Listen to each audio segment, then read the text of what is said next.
இந்த படத்தை பற்றி இங்கே பேசின எல்லாரும் என்னென்ன சொன்னாங்களோ அதைத்தான் நானும் திரும்ப சொல்லணும். ஸோ அதனால் அவங்கெல்லாம் பாராட்டுறதுக்கு தகுந்த மாதிரி, அவங்கெல்லாம் சொன்னதுக்கு தகுந்த மாதிரி இந்த படத்தோட எல்லா விஷயங்களும் அடங்கி இருக்கு. கண்டிப்பாக அது வெற்றி பெறும். இந்த படத்தில் வேலை பார்த்த அனைவரும் சரியாக, உண்மையாக, திறமையோடு உழைத்திருந்தால் கண்டிப்பாக அந்த வெற்றி அவர்களுக்கு கண்டிப்பாக கிடைக்கும்.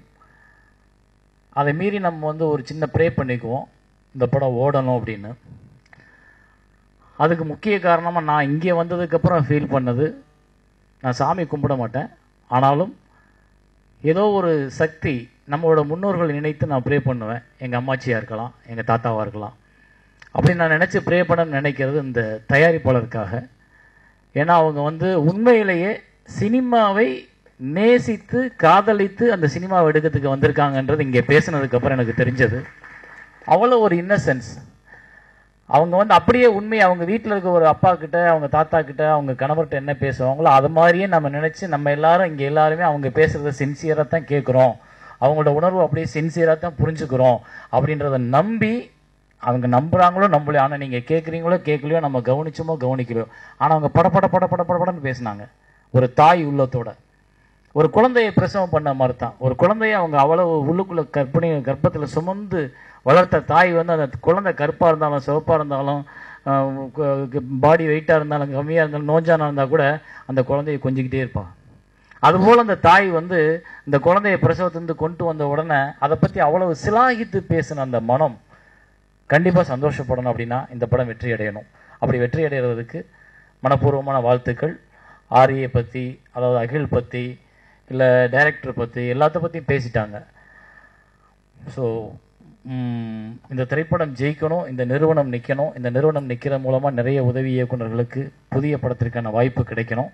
அப்புறம் சீக்கிரமாக அந்த அமீர் சார் சொன்ன மாதிரி சீக்கிரமாக முடிச்சிங்கன்னா இந்த திரைப்படத்துறை இன்னும் கொஞ்சம் நிறைய படங்கள் எடுக்க ஆரம்பிப்பாங்க.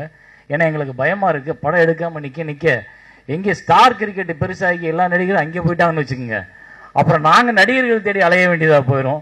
ஏன்னா இப்போ இங்கே வெற்றி பெற்றோட அங்கே போய் பயங்கர கைதட்டு வாங்கி பயங்கரமாக உலகம் பூரா தொலைக்காட்சி தெருவில் போகும்போது அதில் ஒரு போதை வந்துடும். இப்போ என்னென்னா அவங்களுக்கு வருஷத்துக்கு ஒன்றும் இல்லை, ஒரு T20 மாதிரி 2 நடத்தினா என்னன்னோட இப்போ தோணும். இப்போ அடுத்த வாட்டி மீட்டிங் நடக்கு சாந்தனுக்குள்ள அதில் பயங்கர சந்தோஷம். நல்லா விட நீங்கள் சாந்தனு பிருத்திவி 2 பேருமே, உங்கள் அப்பா 2 பேரோட பேரையும் காப்பாற்ற நீங்கள் சூப்பர், ரொம்ப நல்லா இருந்துச்சு. ஸோ அதனால் நம்ம இண்டஸ்ட்ரியில் சீக்கிரமாக பேசி ஒரு முடிவுக்கு சீக்கிரமாக வேலையை ஆரம்பிச்சிருவோம். இல்லாட்டி எல்லா நடிகர்களும் ஸ்டார் கிரிக்கெட்டுக்கு போயிட்டாங்கன்னா, உண்மையிலே சொல்கிறேன், இந்த ஸ்டார் கிரிக்கெட்டு பெருசாச்சுன்னா நிஜமாவே கிரிக்கெட் விளையாடுறவங்களுக்கு கூட உள்ள மவுசு கொஞ்சம் குறைஞ்சி போகும். ஏன்னா அப்புறம் அங்கேயே அமீர் கான், அமிதாப் பச்சன்லாம் விளையாட ஆரம்பிச்சுதான் வச்சுங்க, வருஷத்துக்கு 2 மேட்ச்சு.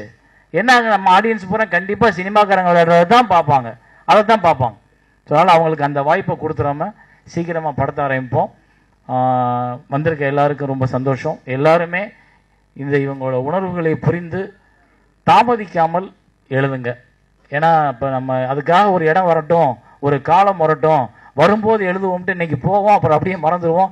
நாங்கள் கூட அன்னைக்கு ஒவ்வொரு மீட்டிங்கு போகும்போது அடுத்த நாள் பேப்பரை பார்ப்போம், இல்லை அடுத்த வார இதழ்களை பார்ப்போம். எதுலையாவது இந்த பேசுனது, இந்த கலந்துக்கிட்ட ஃபங்க்ஷனில் போனது, இல்லை இந்த படத்தை பற்றி எழுதியிருக்காங்களான்னு நிறைய பேப்பரில் வர்றதே கிடையாது, நிறைய புத்தகங்களில் வர்றதே கிடையாது, வர்ற அளவுக்கு அது அமைகிறதும் கிடையாது சில சமயங்களில்.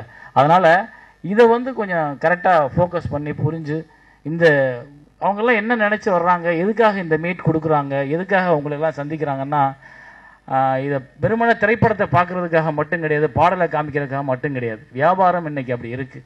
மக்கள்கிட்ட ஊடகங்கள் மூலமாக இன்னைக்கு திரைப்படம் போய் சேர்ந்தால் தான் அவங்க வருவாங்க.